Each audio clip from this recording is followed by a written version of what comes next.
Alright, so welcome back everybody. So for this video, I'm going to show you guys how to play Cascadia. This is a pretty easy game, and a lot of the scoring rules remind me a lot of Tiny Towns. They score in different ways, of course, but it's very similar to Tiny Towns, at least in the scoring method. But other than that, the game is very different. So, to start off, every player is going to get one of these starting tiles, which is 3 of these basically habitats connected to each other in one equation. And you'll notice it has at least one of each animal on here. So, meaning there's a good that means when you take a tile on your turn, you're going to have a place to put the animal at least on the first turn. There might be times when you don't have a place to put a particular animal, but at least for your first turn, you'll always have a spot to put your animal because, you'll notice this one has all 5 of the different species of animals. Chinook salmon, red fox, the Roosevelt elk, grizzly bear, red-tailed hawk, and once again, it's another one of the elk up here as well. So you've got different spots you can place them. Now, one thing you need to know is even though it says you can place any of these particular animals here or here, you can only place 1 animal per hex or per habitat. So yeah, you could place the salmon or you could place the red fox, but once you place one of those animals there, the other cannot go there, and you can't place like 2 of the same species on the same tile. So that's something you'll want to make a mental note of. So in the setup, you will, first of all, depending on how many players are playing the game, you are going to take out a certain amount of tiles out of the game. Now, there's approximately 100 tiles. So you'll randomly shuffle all of the tiles, and depending on how many people are playing, will depend on how many tiles get removed from the game. So if you're playing with only 2 people, or, una mas, solo, then you'll take out 42 tiles. So that's the equation left over after I took out 42 tiles. If you're playing with 4 people, which is the max count, you're only going to remove 2 tiles from the whole game. That means you're playing with 98% of the tiles. And when you run out of tiles, that's when the game is over.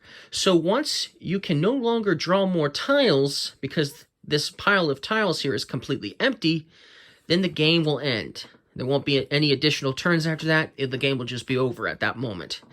So that's why you take out so many tiles in a 2-player game. So that way you're not playing this game too long. Now, there are these nature tokens right here, which are basically pine cones. And one of the placement rules in this game is whenever you play the animal on an area like this, where it only has 1 animal on the habitat tile, you'll notice it even has a little pie cone emblem right there. So whenever you place the animal that's supposed to go here on this particular tile, you get a nature token. Nature tokens can give you some interesting abilities for the game, but they also can give you extra points at the end of the game if you didn't use them. So that's what these nature tokens are for. For the setup, like I said, everyone's going to get one of these. There's 5 of them all together. So randomly, everyone's going to get one of the 5. And then you're going to basically draft 4 of these habitat tiles from these piles. Okay. And what you want to do is you want to line them up something like this for the tiles. And then after you have lined them up something like that, then that is when we grab this nice bag here and we take out 4 wildlife tokens from here randomly. Okay, so I'm going to take out 4 and combine them with each of these. Now, I got lucky. This one happens to line up perfectly with one of the animals here. There's a salmon on this one, and here's a salmon. They do not have to match the animals. So the tile, if they're, like for instance, if this only had the elk on it, and I drew the salmon, you don't have to worry about that. They can be matched together, even though you couldn't put that particular animal there if that was the case. So like here's a good example. So these two animals are completely different. This animal can't go on this tile, but they can still be paired with like this. Okay, so then after I have drawn 4 wildlife tokens, if you ever get, before your turn, if you ever take out 4 of the same animal, if they're all the same animal, before you take your turn, you will put all 4 of the animals back in the bag. After, well, you'll take all 4 animals first out of the equation. You'll grab the bag and you'll randomly take out 4 more all over again. Okay, and then the 4 that were moved out of the way will be put back into this bag after that fact. Maybe to probably prevent you from redrawing all of the same animal all over again. Now, on a player's turn, before they take their turn, if there is 3 of the same animal, they may choose to put all 3 of the same animal back in to the bag, and once again, draw 3 more. That's something they can do, okay? That's one of the things they can do. Now, so on your turn, you're going to take one of these tiles corresponding with the animal. So for instance, normally I wouldn't be able to take like this hawk here and then take this tile here, which also has a hawk on it too. I wouldn't be able to do that unless I have a nature token. That's what these are for. If you have a nature token set aside, of course, you're not going to have a nature token on your first turn, but once you get a nature token, you can use as many as you want, technically, but on your turn. But once you get a nature token, and you want to say, for instance, you want to take this red-tailed hawk, and you want to take this tile here that also has the red-tailed hawk on it, you can use this nature token using it, and then you could take this and this, for instance, if that was the case, if you wanted to do it that way. Okay? That's allowed if you have a nature token. Another thing you can do, sometimes you have all these animals out, and there's no copies of 3 or 4 for that matter. But since there's always 4 out and never 5 out at a time, there's always one animal that's never going to be in this equation here. And right now there's 2 animals that aren't here. So if you have a nature token on your turn, before you take your turn, you can basically use your nature token to basically put whichever animals you want back into the bag. Then you can redraw the animals in their place once again randomly, and maybe you'll get the animal you were wanting to get. Okay? But normally what you're going to do is you're going to take one of these tiles, and then you're going to take the animal that goes with it. You can put the animal onto the tile you just took, or you can put the animal onto another tile that you already have. So that's what you can do. I'm going to put it like, for instance, like this, extending the forest. And I'm going to put the salmon right here on this tile here. And that would be the end of my turn. And then at the end of my turn, you would draw an additional tile and a additional animal from the bag, pairing them up just like these. So that way every player always has 4 to choose from. Okay? Now if you're playing solo mode, after you've taken both the tile and the animal that you've chosen, the tile and the animal that's furthest away from the pile will get removed from the game. And then, instead of drawing 1 tile and 1 animal, you would actually draw 2 tiles and 2 animals, like so. So let me get 2 animals. Oh, and look at that. We got another bear. So there's 3 bears there. So regardless of whether you're playing solo or playing with other players, the player would have the right to choose to take these bears away for a moment, and then redraw from the bag, hoping to get some more variety of animals here, more variety of species. We got another bear, we got an elk, and we got a hawk. And then we put these bears back into the bag, like so. So, and then you would take your turn, doing what you can. So maybe I would take, I don't know, I do like the salmon run, so I could take this one and this one right here. And I could put, I don't know, this one like this here. And then I could put this salmon right here because that's the only spot where I can put the salmon. Now, if you ever take an animal that isn't available, and that isn't available that you can't place, then you will just simply, obviously, put it back into the bag, and you're not taking an animal that turn. So that's the downside of not being able to take a certain animal. So you got to watch that. You got to be like, okay, so if I take this tile, which gives me this animal, do I have a place to put that animal? Or do I have a place that I want to put that animal? Because sometimes animals, even though they can be placed on a certain tile, strategically for scoring points purposes, you might not want to place it at the only place that you could actually place it. And then, you know, if that's the case, then maybe you should rethink your plans of taking a certain tile and focus on where you have availability for animals in general. So that's definitely something to think about. But basically, that's how the game will continue. Now, you want to try to match up all the different habitats that you can. So, like, this is forest right here, and this is, you know, ocean, and this side is a mountain, and this is, like, the Great Plains, and this green part here is the wetlands. So you want to try to get as many of the different, you know, habitats all kind of right next to each other, forming one large habitat.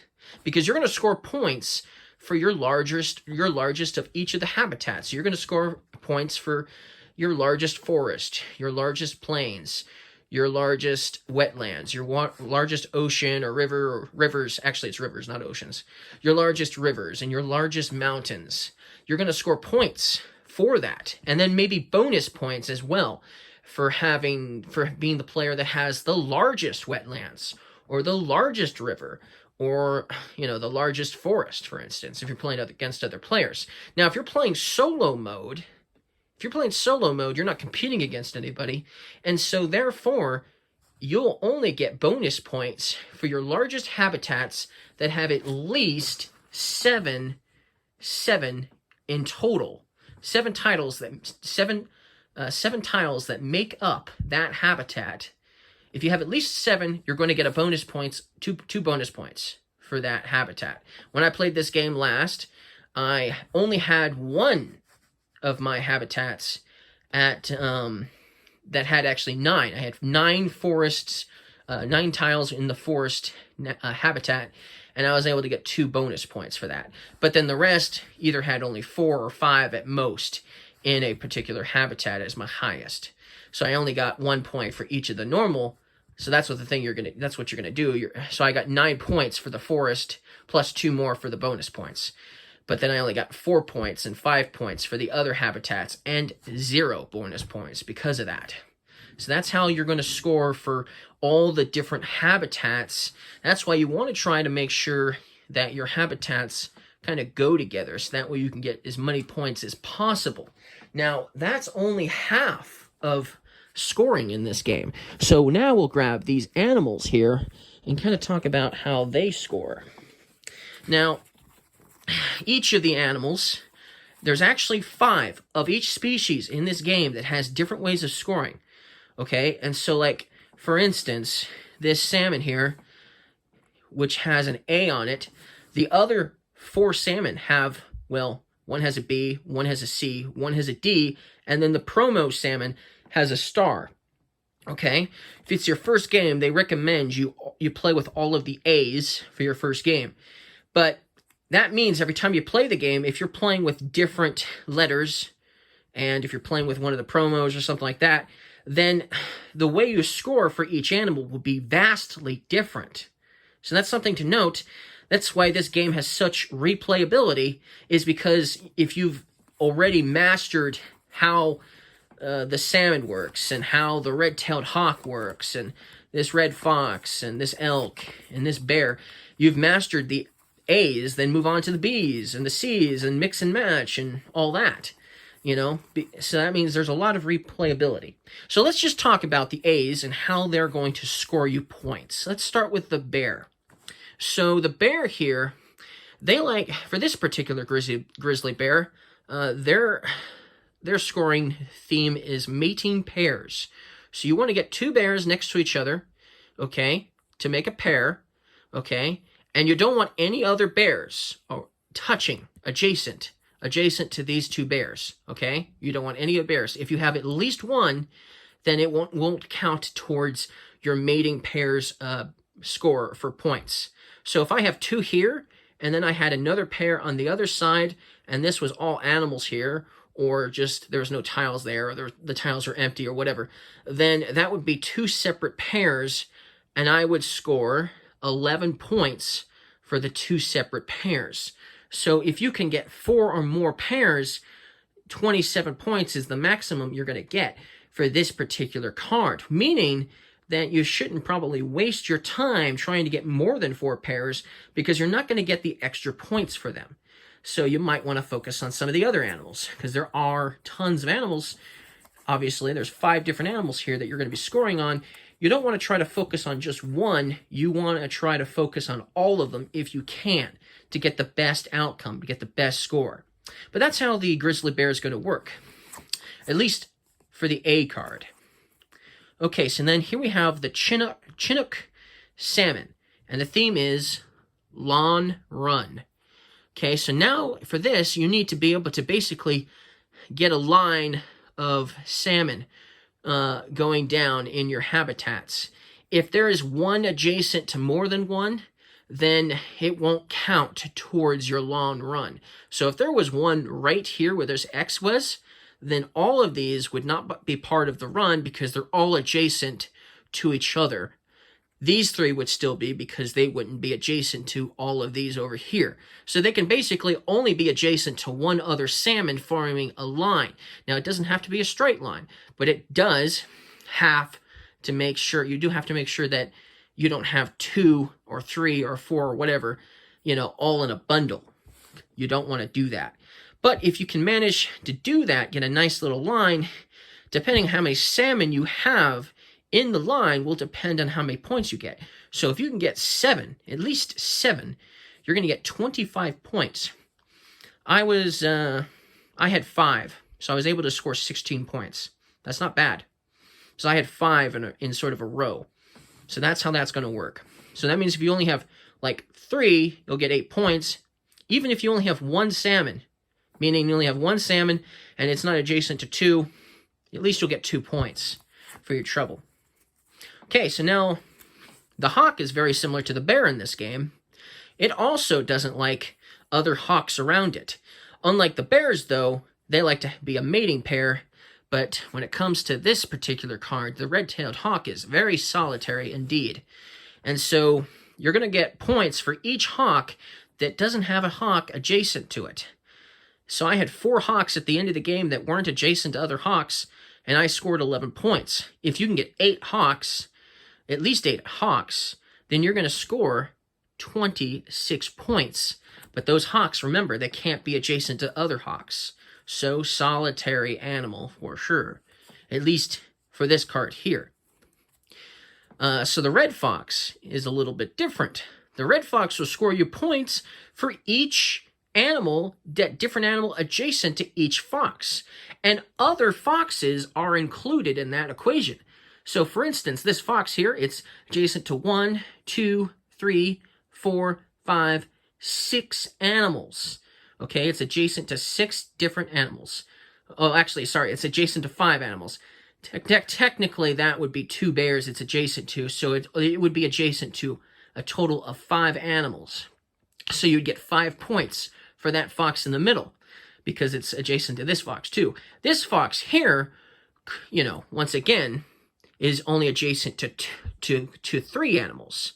But it says your score for each fox and number of unique adjacent animals, animal types, foxes count. So I would get 5 for that fox, and I would get 3 for that fox, which would be like 8 points. That's how you would score. And you obviously would never have more than 5 points for each fox. But that's how you're going to score for the foxes for this particular card. And then the last one is the elk. Now the elk is similar to the salmon, but the elk has to be in a straight line. So if you just have one elk by its lonesome, you'll get 2 points. If you can get 2 elk going in a straight line, you'll get 5 points. At the end of the game, I had 4 elk in a straight line, so I got 13 points for them. But that's obviously how much you're going to score for basically elk in a line, in a straight line, okay? And each elk may only score for a single line. So if you had, 3 going this way and 3 elk going that way, even though that's 2 separate lines, and you would score for both, this one wouldn't score you because you're only going to score for one line. So if you had 2 here and 3 here, you could score 3 for this, and you could score 2 for this. So that would be 3 and 2, so that's 5 and 9, so like 14 points. That's how that would work for the elk, for this card. So that's how you score for the game. That's everything you're going to get score points-wise. You also might, like I said, have some of these pine cones or nature tokens that you weren't able to use. You might have some of these left over, and you might get yourself a few points for these as well. But remember, you have to get a keystone habitat to get them. So you have to be able to place the animal that has the pine cone there, and there might be some that show up that have the pine cone on them. So if you get the animal that goes there and you get the habitat, then you'll get a pine cone or a nature token. That's how that's going to work. So that's basically how you play Cascadia. Obviously, there are other cards that are going to score you points. There's obviously other variants as well, but that's basically the gist of the game. So pretty easy game. So I think we'll leave it at that. So thank you guys for watching this video, and I hope to see you guys again next time.